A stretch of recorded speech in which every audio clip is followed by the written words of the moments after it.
빨리 가려고 하는 게 오히려 더 실패에 다다를 수 있는 잘못된 길일 수가 있습니다. 그래서 천천히 부자 되는 길을 택하시는 게 안전하게 확실히 부자가 되는 길이라고 저는 생각을 하고 있습니다.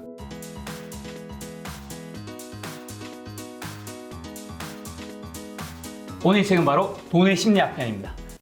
책에서 대표님께서 인상 깊었던 부분이 뭐 보이지 않는 가격표라고 하시던데 네, 그건 네. 어떤 부분인 건가요? 네, 그 사실은 우리가 물건을 사면 네. 물건에는 다 가격표가 붙어 있잖아요. 네. 우리가 백화점 가서 쇼핑을 하면 네. 백화점에 진열되어 있는 상품들이 다 가격표가 붙어 있어가지고 네.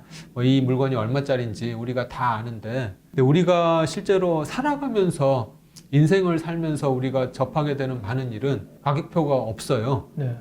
근데 사실은 가격표가 없을 뿐이지 실제로는 가격이 있는 거거든요. 이 책에 이제 재미있는 질문이 하나 나오는데요. 네. 김 작가님 차 가지고 계십니까? 아, 네, 차 있죠? 네. 근데 김 작가님 이제 차를 구입하실 때 네. 차가 필요하면 어떻게 하시겠습니까? 1번이 자동차 대리점에 가서 네. 상담을 받고 대가를 지불하고 차를 산다. 네. 2번은 훔친다. 에? 아, 네. 왜 그런? 네. 1번하고 2번 중에서 당연히 이건 뭐 너무 1번. 네, 1번을 하는 거죠. 사람들이 필요하면 이제 대가를 지불하고 차를 그렇죠. 사잖아요. 근데 이 이제 저자가 얘기를 네. 하기로는 사람들이 투자해서는 그렇지 않는다는 거예요. 아. 투자에도 대가가 있거든요. 네. 세상 모든 일은 다 대가가 있습니다. 근데 이제 그 대가가 가격표가 숨겨 있어가지고 네. 그 대가가 우리 눈에 안 보인다는 것 뿐이거든요. 네. 근데 이제 실제로 사람들이 투자를 할 때는 자동차가 필요하면 돈을 지불하고 사야지 훔치지는 않잖아요. 근데 투자는 훔치려고 한다는 거예요. 근데 훔친다는 표현이 네, 대가를 무슨... 지불하지 않으려고 한다는 거죠. 아. 근데 이제 투자를 하면서 이제 우리가 치러야 될 대가가 네. 뭐냐 하면 변동성을 수용하는 거예요. 변동성을 수용하고 불확실성을 받아들이는 게 네. 투자자들이 지불해야 되는 대가거든요. 근데 이제 많은 사람들이 이 변동성을 피해 가려고 그래요. 그래서 예를 들면 이제 올해 3월 급락장이라고 보면, 나는 이제 급락장은 잠깐 피해 있다가 시장이 어느 정도 반등을 하고 나면 시장을 좀 확인을 하고 나는 들어오겠다. 이런 마음가짐으로 이제 투자하시는 분들도 꽤 많이 있거든요. 네. 그래서 이제 어려운 시기는 피했다가 좀 좋은 시기가 오면 다시 들어오겠다. 이렇게 네. 하는데 이게 이제 전형적으로 변동성을 피하려고 하는 건데요. 그렇죠. 근데 이제 그게 이제 우리가 투자를 하면서 반드시 치러야 될 사실은 대가인 거죠. 그래서 이제 그 변동성이나 그 미래의 불확실성은 투자자라면 반드시 그냥 안고 가야 되는, 치러야 되는 대가인데 많은 사람들이 그거를 사실은 치르지 않으려고, 그래서 이제 오히려 더 큰 대가를 치른다는 게 이제 이 책의 메시지거든요. 야. 그래서 이제 저희들 가치 투자자들이 잘하는 것 중에 하나가 버티는 겁니다. 변버라고 하죠. 네. 그래서 이제 그게 이제 뭐 사람들이 많이 그냥 우스갯소리로 얘기를 하는데 사실은 투자를 하는 과정에서는 그런 버티는 기간이 반드시 뒤따를 수밖에 없습니다. 아까 워렌 버핏이 아메리칸 익스프레스 투자를 한 것도 기다리는 시간이 있었잖아요. 네. 그 주가가 회복할 때까지 기다리는 시간이. 마찬가지로 시장이라는 게 언제 급락이 오고 언제 다시 반등할지는 신이 아닌 이상은 그 타이밍을 맞추는 건 불가능해서요. 하여튼 내가 생각한 가치가 실현될 때까지 그 시장의 변동성은 내가 감내를 해야 되는, 치러야 되는 대가 중에 하나다. 대가는 변동성을 견디는 것이다라는. 네. 너무 좋은 말씀인데. 사실 네, 근데 어떻게 보면 그걸 견디려면 그 기업의 가치를 분석할 수 있어야지 네. 또 견딜 수 있다라는 말과 똑같은 네, 말 네, 같기도 하네요. 맞습니다. 네, 그래서 기업에 대한 가치에 대한 믿음이 있으면 그 시기를 네. 버틸 수 있는데 이제 공부를 않고 투자하시는 분들은 그러니까요. 사실 이제 그 시기를 못 버티는 거죠. 맞습니다. 네.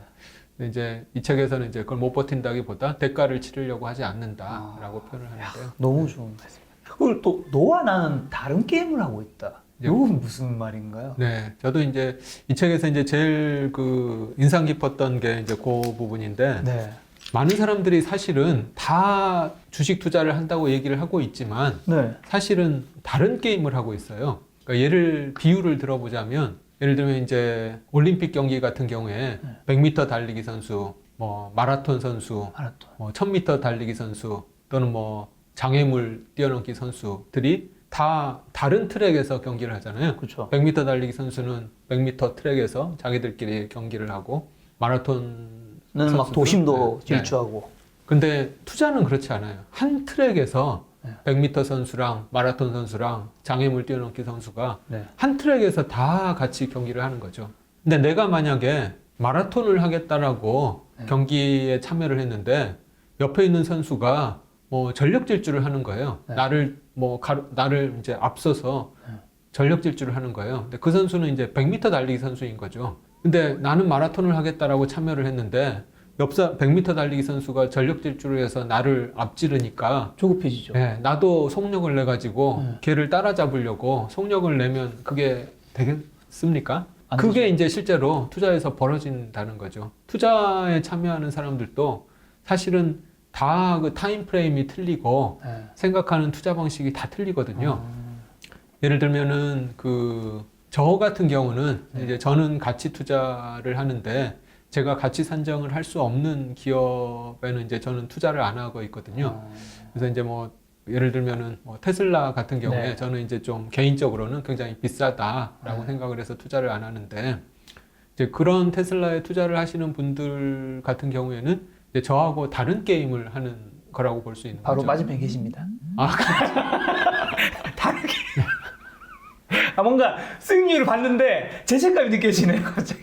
네. 근데 이제 예를 들면은 뭐 데이 트레이딩 하시는 네. 분 같은 경우에는 그날 하루에 수익을 내면 되는 거예요. 맞아요. 네, 그날 하루에 내가 수익을 뭐 1%든 뭐 2%든 이렇게 내면 되는 거라서 이 기업의 가치는 그분들한테는 사실 아무 의미가 없습니다. 당장 오늘 뭐 1%가 오를지 2%가 오를지. 그분들 지수도 안 본다고 하더라고요. 네, 그거만이 중요한 거지. 뭐 이 기업의 가치가 지금 얼마고, 뭐 이 기업이 얼마나 비싼지 이거는 아무런 의미가 없는 거죠. 네. 근데 그분들은 이제 그게 맞는 거죠. 오늘 당장 오를 종목을 찾는데 가치는 사실 아무런 의미가 없으니까요. 그리고 또 예를 들면은 투자 타임 프레임이 뭐 한 달, 두 달 만에 이제 내가 수익을 내야 되겠다라고 하는 분들 같은 경우에도 실제로 저처럼 뭐 3년을 기다리겠다 하는 사람들하고는 또 마찬가지로 기업에서 중요하게 생각하는 게 굉장히 다를 겁니다. 예를 들면 저는 뭐 당장 이 기업이 주가가 안 오르더라도 한 3년을 기다릴 생각을 하고 들어가지만 네. 한 달, 두 달 안에 결판을 내야 될 분들은 모멘텀이 있는 기업을 들어가야 되거든요. 그쵸. 네, 그래야지 뭐 한두 달 안에 수익이 나지 아무런 모멘텀이 없는 회사를 그냥 들어가서는 한두 달에 수익을 못 내는 네. 거죠.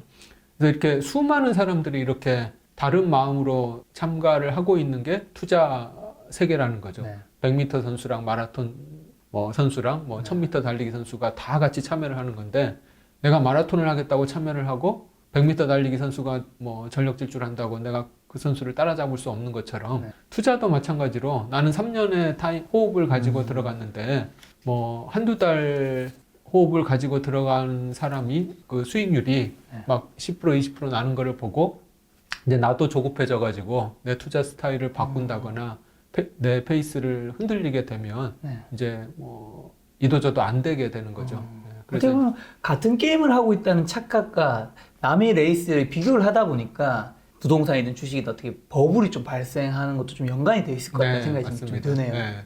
그래서 이제 그렇게 단기 게임을 하는 사람들이 수익률 내는 거를 보고 네. 이제 장기 게임을 하는 사람들이 이제 처음에는 장기 게임을 하려고 들어갔는데 마음이 조급해지는 거죠. 맞아요. 그래서 이분들이 이제 변심을 해가지고 그 수익률 게임에 이제 동참을 하게 되면 결국은 이제 점점 버블이 커지게 되고 네. 이제 좀 문제가 발생을 하게 됩니다. 야, 말씀만 들어보니까 대표님은 장기로 한 3년 정도 보신다고 했잖아요. 대표님이 뭐 주식을 어떻게 하시는지 어떤 종목을 하는지 제가 여쭤볼 수는 없지만 혹시 종목을 몇 개 정도 가지고 있는 정도까지 여쭤볼 수 있을까요? 저 같은 경우는 이것도 이제 벤자민 그레엄이 얘기를 많이 했던 건데요. 네. 이제 안전마진이라는 거는 이 기업의 가치에 비해서 싼 가격에 주식을 사려고 하는 게 안전마진이거든요. 네. 근데 나는 싸다고 생각을 했는데 내 생각이 틀릴 수도 있어요. 그렇죠. 그래서 이제 벤자민 그레엄이 얘기를 하기를 어떻게 얘기했냐면 안전마진의 친구가 분산투자다라고 얘기를 하고 있거든요. 그래서 안전마진이라는 것 자체가 미래일을 알 수 없기 때문에 네. 내가 충분히 싼 가격에 살려고 하는 거고 그 생각마저 틀릴 수 있기 때문에 반드시 안전마진을 추구하게 되면 네. 분산투자도 함께 추구를 해야 되는 거고요. 네. 그래서 이제 저 같은 경우는 한 10종목에서 20종목 아. 사이에 투자를 하고 있습니다. 말씀만 들어보니까 대표님은 네. 대표님이 자산을 투자할 때는 굉장히 좀 한가하시겠어요. 투자를 그 매매를 잘 안 하시는 거잖아요. 아, 근데 이제 그렇지는 않은 게요. 아니에요? 저는 이제 어디에 바쁘냐 하면 네. 이제 그 또 많은 분들이 좀 그 잘못 받아들이시는 것 중에 하나가 이제 네. 장기 투자를 하게 되면 한번 투자를 해놓고 할 일이 없을 거다라고 생각을 그쵸. 하는데 그렇지가 않거든요. 내가 투자를 하고 나서 이 기업이 내 생각대로 계속 잘 경쟁력을 유지하고 있는지를 계속 모니터링을 해야 돼요. 추적 조사하시는군요. 네. 예를 들면 이제 그 코로나 사태로 네. 주가가 많이 떨어졌잖아요. 그쵸. 그래서 이제 그렇게 코로나 사태로 주가가 떨어지는 것 자체는 사실은 문제는 아닌데 그 코로나 사태로 주가가 떨어진 거 말고 이제 코로나 사태로 인해서 그 기업이 영업을 못하게 되는 회사들이 굉장히 많이 있습니다. 예를 들면 식자재 공급하는 회사라든지 영화관이라든지 네네. 항공사, 여행사 뭐 이런 데들이 영업 자체를 지금 한 거의 1년째 못 하고 있는데요. 근데 이제 제가 생각하지 않았던 코로나 사태가 벌어지는 거라서 이제 이 기업들 같은 경우 이제 저는 어떤 거를 굉장히 유심히 보냐 하면 물론 이 기업의 경쟁력 자체도 중요하긴 하지만 재무 상태가 이 1년, 2년을 버틸 수 있어야 되는 거거든요. 어떤 투자든 내가 투자를 하고 나면 투자 이후에 세상이 그러니까 내가 생각하지 못했던 어떤 일이 벌어지게 됩니다. 코로나 사태가 될 수도 있고 네. 또는 뭐 어떤 신규 경쟁자가 진입한 걸 수도 있고 또는 뭐 기존 제품에서 생각지도 않았던 어떤 문제가 발생할 수도 있고 그래서 이제 이런 것들을 계속 주의 깊게 들여다보면서 네. 이 기업의 경쟁력이 훼손이 된 건지를 이제 계속 모니터링 해야 될 필요가 있거든요. 그래서 이제 가치 투자하는 사람들이 물론 이제 데이 트레이딩 하는 분들처럼 매일 그 모니터를 쳐다보면서 주가 등락을 쳐다보지는 않지만 대신 이제 기업을 계속 지켜보고 있는 거죠. 기업에 어떤 일이 일어났는지. 그래서 이제 그걸 하느라고 계속 바쁘고요. 또 이제 지금 투자하고 있지 않은 기업이라 하더라도 네. 가치 투자자들이 하는 거는 이 기업의 가치가 얼마인지를 이제 끊임없이 공부를 하고 이 가치보다 떨어진 기업을 그 떨어지는 순간에 이제 픽하는 게 이제 또 저희들 일이니까 네. 그런 측면에서 또 시장을 모니터링하는 거죠. 저희가 이 기업은 굉장히 좋은데 네. 가격이 지금은 싸지 않아서 편입하기가 좀 쉽진 않다. 그런 기업들은 이제 계속 기다리고 있다가 네. 어떤 뭐 이벤트나 뭐 주가 급락 사태가 벌어졌을 때 이제 사기 위해서 이제 네. 그런 측면에서 이제 주가를 보는 거죠.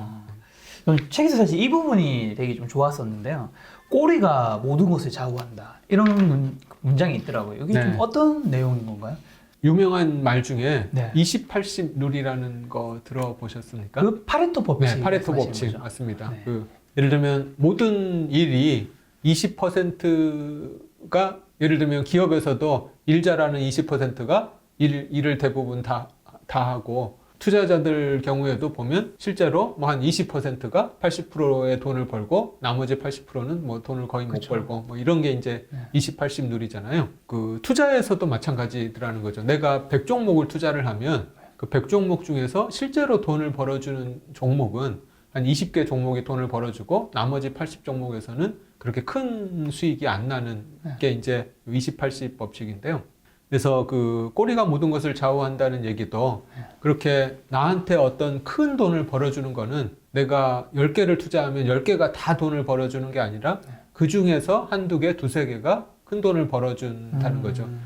이제 이 얘기를 이제 잘못 받아들이면 그러면 그 두세 개만을 애초에 픽해가지고 투자를 하면 그쵸. 되지 않을까 이런 생각을 하게 되는데요. 근데 이제 이 얘기를 하는 이유는 이게 불가능하다는 거죠. 이제 요 꼬리가 모든 것을 좌우한다고 할 때 요 저자분이 어떤 예를 들었냐 하면 네. 이제 과거 그 2차 세계대전 시기에 미술품 수집하던 분이 네. 미술품을 수집을 많이 했는데 그 중에 피카소의 작품도 있고 또 뭐 이래가지고 돈을 굉장히 많이 벌었다 네. 이런 얘기를 했는데요. 근데 이제 그러면 이분이 미술품을 보는 안목이 굉장히 높아가지고 피카소 작품을 수집해서 돈을 많이 벌었구나 이렇게 사람들이 받아들일 수가 있는데 네. 그게 아니라 이분이 사실은 수천 개의 작품을 수집을 했는데 그 중에 이제 피카소나 이런 작품들이 몇 개가 있었던 거죠.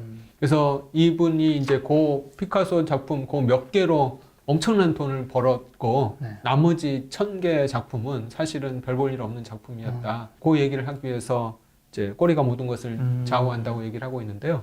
그래서 이 얘기가 주는 교훈은 우리가 그 피카소 작품을 딱 뽑아가지고 그것만 투자를 하면 좋긴 하겠지만 좋죠. 그렇게는 할 수가 없고 그쵸. 결국은 우리가 무수히 많은 시도를 하게 되면 네. 그 중에 일부가 큰 수익을 주더라는 거거든요. 네. 그래서 종목도 마찬가지고 종목도 예를 들면 아까 얘기 드렸듯이 제가 10종목을 투자하면 그 중에 한두 종목이 큰 효자 종목이 나오는 거고요. 시기도 마찬가지인 것 같아요. 투자 시기도 어떤 분들은 나는 뭐 좀 평상시에는 투자를 쉬고 있다가 주식시장이 좀 좋을 때 진입을 해서 돈 벌고 나오겠다. 네. 이런 마음가짐으로 투자를 하실 수가 있는데요. 그것도 불가능하다는 거거든요.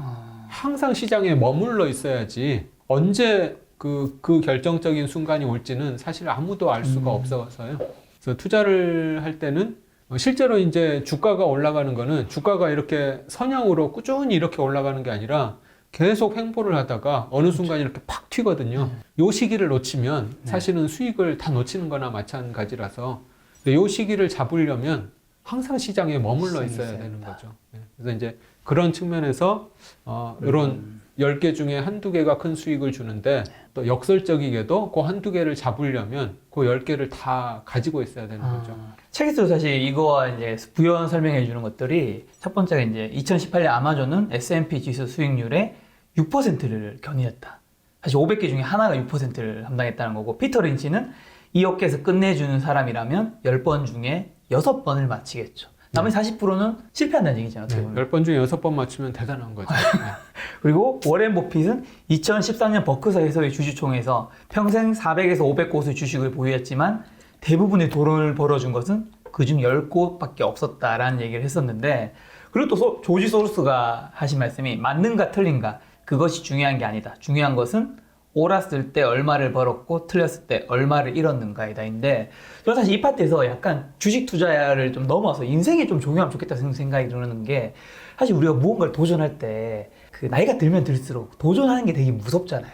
네. 어릴 때는 그냥 무작정 하는데 나이가 들면 이게 내가 도전한 모든 것들이 안 된다는 걸 알잖아요. 그러다가 점차 나중에 도전을 안 하게 되는데, 사실 우리가 도전한 한 10개 중에 한두 개만 제대로 터져도 사실 이 10개 모든 걸 상쇄하고도 남는 부분이 있을 수 있잖아요. 네, 맞습니다. 그래서 그런 부분에서 뭔가 도전이라든가 이런 거에 대해서 혹시 대표님께 좀 하시고 싶은 얘기 있을까요? 네. 김 작가님 방금 얘기하신 것처럼 네. 운칠기삼이라고 얘기를 했잖아요. 네. 그래서 우연이 우리 인생에서 굉장히 큰 역할을 하긴 하는데, 그 우연을 만나려면 내가 그만큼 많은 노력을 해야 되는 거거든요. 그쵸. 많은 사람들을 만나고 또 여러 가지 일을 하면서 내가 우연을 행운을 만나게 되고, 그래서 이제 그 행운의 도움으로 내가 큰 성과를 거두게 되는 건데, 하여튼 이제 그런 행운을 만나려면 내가 그냥 방구석에 처박혀서 그냥 가만히 있다고 행운이 찾아오는 게 아니거든요. 그렇죠, 맞습니다. 네, 그래서 하여튼 그 행운을 만나기 위해서는 내가 수많은 여러 가지 일들을 하고 많은 사람들을 만나는 과정에서 네. 하는 거다. 그 모든 게 잘 될 필요 없고 그 중에 네. 한두 개만 터져도 맞습니다. 인생에 뭔가 바뀔 수 있다. 저는 사실 이 파트가 좀 너무 좋았고요. 그 다음에 대표님한테도 좀 조언을 구하고 싶은 부분이기도 해요. 가장 어려운 것은 멈출 수 있는 꼴대를 세우는 일이다라는 문장이 있더라고요. 그러면서 충분함을 느끼지 못한다면 삶은 아무런 재미가 없다. 사람들이 흔히 말하듯이 결과에서 기대치를 뺀 것이 행복이다. 사실 제가 이제 2018년 10월 29일에 처음으로 유튜브 영상을 올렸거든요. 그때는 구독자 한 10만 정도 되면 좀 천천히 해야지 생각을 했어요. 10만이 됐어요. 한 1년 지나간 다음에 30만이 되더라고요. 그러니까 그때는 한 50만 되면 좀 천천히 해야지 라고 생각을 했어요. 근데 지금 60만이 되니까 제가 어느 날 저를 돌아보니까 굉장히 조급해하고 있더라고요. 어서 빨리 다른 채널이 이렇게 빨리 크는데, 그러니까 지금 옛날의 입장에서는 지금 이미 너무 많은 걸 해서 기쁘고 오히려 천천히 가고 하면 되는데, 지금 행복을 느끼기보다 또 미래에 갈 곳들에 막 눈이 좀 팔려 있다는 생각이 들거든요. 좀 그런 부분에 대해서 좀 이 질문에 대해서 대표님께서 해주고 싶은 말씀이 있다면. 네. 그러니까 이제 아까 그 처음에 자유라는 키워드를 제가 얘기 드렸는데요. 네. 이제 이 책에서도 이제 강조하는 것 중에 하나가 돈이 주는 가장 큰 배당금이 네. 내 시간을 내 맘대로 쓸 수 있다는 거. 그렇죠. 네, 그 자유가 돈이 주는 가장 큰 배당금이라고 이 책에서는 표현을 하고 있는데요. 결국은 사람들이 하여튼 부자가 되고 싶어하고 돈을 벌고 싶어하는 이유가 그 자유를 얻기 위해서인데 역설적이게도 이제 자유를 얻기 위해서 돈을 버는 건데 네. 돈 버는데 내가 이제 또 집중을 하다 보면 내 자유를 잃게 되는 거죠. 뺏기고 있죠. 네, 돈을 더 벌기 위해서 내가 더 일을 열심히 하고 네. 김 작가님처럼 유튜브 활동 이제 네. 더 열심히 하고 하다 보면 목적하고 수단이 도치돼 버리는 맞습니다. 거죠. 네. 만족할 줄 알아야 된다는 얘기가 이제 그런 측면에서 내가 정말 원하는 게 뭔가를 한번 다시 그 되새겨 보고 네. 이제 거기에 좀 집중해서 네. 좀 걸음을 천천히 그 옮기자 이런. 그럼 대표님에게 얘기가 제가 반대로 이런 질문 여쭤보고 싶은 게요. 대표님은 멈출 수 있는 꼴대 세우셨나요? 저는 이런 얘기를 좀 드려도 뭐 어떨지 모르겠는데 네. 이제 개인적으로 지금 자문사를 운영을 하고 있는데요. 네. 이제 제가 개인 투자를 하다가 자문사를 만든 이유가 이제 개인 투자만 계속 하다 보면 인생의 목표가 좀 없어지는 것 같더라고요. 이제 계속 뭐 수익률을 계속 그렇죠. 올리는 것 말고는 뭐 특별한 목표가 없어서 사실은 인생의 의미를 좀 찾기 위해서 이제 자문사를 만든 측면도 있고요. 근데 이제 또 자문사를 처음에 만들 때 이제 사람들이 이제 자문사뿐만 아니라 어떤 회사를 설립하고 나면 이 회사를 계속 키우고 싶은 게 또 그러니까요. 인지상정이거든요. 네. 근데 이제 자문사 같은 경우에는 수탁고를 계속 늘려서 뭐 몇 조 원 되는 이제 이런 회사를 만드는 게 이제 사람들 기본적인 목표가 그쵸, 될 그쵸. 텐데요. 성장하겠다. 야, 혹시 그럼 그걸 달성하셨나요?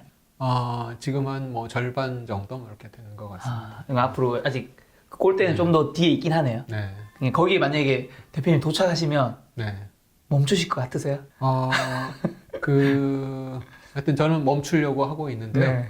뭐 사람이라는 게 뭐 마음이 계속 그쵸. 바뀌는 거라서 네. 네, 하여튼 저는 뭐 그런 생각을 가지고 어떻게 보면 있습니다. 대표님도 지금 솔직하게 말씀하신 게 이렇게 멈추는 게 인생의 행복에 좀 더 좋을 수도 있지만 대표님조차도 이제 그때 가서는 또 다른 욕심이 생길 수도 있다. 사실 뭐 그게 인간의 본성인 거고 우리가 네. 어떻게 보면 앞으로 미래를 살아가는 힘이 되는 거이기도 하잖아요. 그럼 결국 저자가 말하는 부의 의미는 결국 뭔가요? 저자가 말하는 거는 네. 이제 결국은 아까 얘기했던 부를 얻는 거는 결국 우리가 자유를 얻기 위해서 네. 내가 원하는 시간을 내가 내 마음대로 쓰기 위해서 부를 쓰는 거고 그래서 이제 그 목표를 일단 헷갈리면 혼동하면 안 된다고 얘기를 하고 있고요. 그리고 부라는 거는 내가 많이 번다고 쌓이는 게 아니고 네. 내가 번 거에서 내가 소비하고 남는 게 계속 축적돼서 쌓이는 게 부기 때문에 많이 벌려고 노력하기보다는 네. 이제 물론 많이 버는 것도 중요하긴 하지만 그 중에서 이제 쓰지 않고 남기는 돈을 더 많이 가져가라 라고 얘기를 하는 것 같습니다. 책에서도 나온 내용이 부는 자유에 관한 것이며 독립에 대한 것이다. 원하는 시간을 원하는 대로 쓸 수 있는 자유. 원치 않을 때 원치 않은 일을 하지 않아도 되는 자유. 원치 않는 사람과 어울리지 않아도 되는 자유이다. 우리가 돈을 벌고 부자가 되어야 하는 이유는 바로 여기에 있다.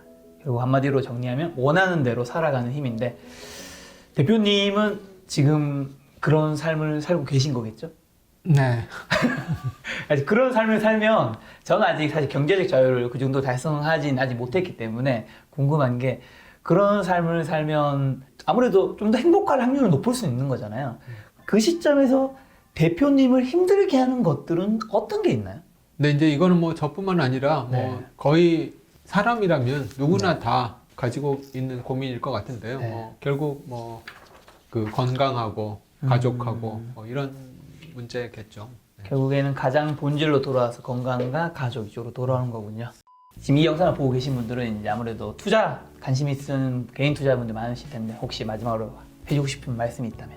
인간이라면 누구나 다 빨리 부자가 되고 싶어 하는 게 본능일 텐데요. 네. 근데 제가 지금까지 수많은 투자자들을 만나보고 또 여러 투자 대가들의 책들을 많이 읽어봤는데요. 또 이 책에서도 이 책의 저자가 얘기를 하고 있는데요. 사실은 빨리 가려고 하는 게 결과적으로는 오히려 더 실패에 다다를 수 있는 그런 잘못된 길일 수가 있습니다. 그래서 이런 말씀을 좋아하실지는 모르겠지만 천천히 부자 되는 길을 택하시는 게 그래서 복리의 효과를 누리고 결국은 장기적으로 부자가 되시는 길을 걸으시는 게 안전하게 확실히 부자가 되는 길이라고 저는 생각을 하고 있습니다. 천천히 안전한 확실한 부자의 길을 걸으실 수 있기를 희망합니다. 제가 돈의 심리학 이 책의 문장으로 정한 건요. 부를 통해 갖고자 한 건 페라리가 아니다. 큰 집이 아니다. 부 그 자체가 아니다. 원하는 대로 살아가는 힘이다. 이것이 진정한 부의 가치다. 2021년에 많은 시청자분들께서 그런 부의 가치를 달성할 수 있는 해가 되었으면 좋겠고요. 대표님 말씀하신 대로 빨리보다 바르게 할 수 있는 투자가 되어서 진정한 부의 행복을 느낄 수 있는 해가 되었으면 좋겠습니다. 오늘 만나 뵌 손님은 박선지 대표님이었습니다. 지금까지 여러분의 소중한 시간을 함께 해주셔서 정말 감사합니다. 오늘도 김 작가였습니다. 고생 많으셨습니다. 네. 방금 전에 그 운에 대한 얘기 해주셨잖아요. 그럼 이 투자에서 이 운과 투자는 어떤 관계가 좀 있는 걸까요? 네. 제가 계속 얘기 드린 것처럼 투자도 그렇고 인생도 그렇고 이게 운칠기삼이라고 저는 생각을 하거든요. 그래서 운의 역할이 굉장히 중요한데 그래서 투자라는 것도 그 운의 관점에서 보면 나한테 닥칠 수 있는 불운을 내가 대비하는 게 사실은 투자에서 가장 중요한 거라고 생각을 하거든요. 그래서 그런 측면에서 투자는 불운에 대한 대비가 투자의 본질이다라고 생각을 하고 있고요. 그렇게 불운에 대한 대비가 투자가 되려면 투자에서 제일 중요한 게 리스크 관리가 제일 중요합니다. 리스크, 김 작가님이 생각하시는 게 하시기에 리스크가 혹시 어떤 거를 뭐 리스크라고 하면 뭐 위험, 뭐 변동성일 수 있지만 제가 통제할 수 없는 것들이 저는 좀 리스크이지 맞습니다. 않을까. 네. 리스크라는 게 세상 일이 내 뜻대로 안 될 수가 있고 그렇게 돼서 내가 손해를 보게 되는 게 리스크거든요. 그래서 이제 리스크 관리라고 하는 거는 세상 일이 내가 계획한 대로 내 뜻대로 안 될 수 있다는 거를 내가 미리 알고 거기에 대비를 하는 게 리스크 관리거든요. 근데 이제 많은 사람들이 투자의 본질을 저는 이제 불운에 대한 대비고 불운에 대한 대비를 하려면 리스크 관리가 투자의 핵심이다라고 생각을 하는데 많은 분들이 투자의 핵심을 리스크 관리라고 보질 않고 최고 수익률을 올리는 거, 수익률 게임이 투자의 핵심이라고 생각을 하세요. 그래서 이제 수익률 게임이 투자의 핵심이라고 생각을 하시는 분들은 결국은 수익률을 좀 더 높게 올리는데 이제 집중을 하게 되는데 수익률을 가장 높게 올리는 사람이 어떤 분들인가 하면 예를 들어서 이렇게 비유를 들어보면 부산에서 서울까지 내가 차를 운전해서 가는데 누가 제일 빨리 서울에 도착을 할까요? 과속하는 사람. 네, 과속하는 사람이죠. 안전거리 안 지키고 과속을 계속 하는 사람이 부산에서 서울까지 제일 빨리 도착을 하겠죠. 투자도 마찬가지거든요. 안전마진을 지키지 않고 과속을 하는 사람이 수익률이 좋을 수밖에 없습니다. 근데 그게 단기적으로는 그런 거죠. 단기적으로는 그렇지만 내가 이제 뭐 비바람이 몰아치고 안개도 자욱한 길을 내가 계속 과속을 해서 간다라고 하면 그건 사고 날 확률이 굉장히 높은 거죠. 그래서 뭐 한두 번, 두세 번 내가 빨리 갈 수는 있겠지만 계속 그런 식으로 행동을 하게 되면 언젠가는 내가 사고가 날 수밖에 없고 근데 투자는 이게 화창한 봄날에 고속도로를 운전하는 게 아니라 정말 안개 자욱하고 비바람 몰아치는 그런 도로를 운전하는 거랑 똑같다고 생각을 하시면 되거든요. 그래서 안전마진을 지키고 천천히 운전을 해야 되는데 그게 이제 수익률 게임보다는 리스크 관리가 그래서 투자에서 더 중요하다라고 생각을 합니다. 어떻게 보면 우리가 이제 고속도로에서 굉장히 빨리 달리는 자동차를 보면서 그거를 주식으로 본다면 수익이 굉장히 높은 거를 보면서 부러워하는데 사실 그 분은 어쩌면 굉장히 소수일 수도 있는 거잖아요. 그러니까 굉장히 많은 수익률에 뛰어든 분들 중에서 굉장히 소수가 남았는데 우리는 그들을 보면서 따라가려고 하는 게 아닐까. 네, 맞습니다. 뒤처진 사람들은 사실 눈에 안 보일 테니까.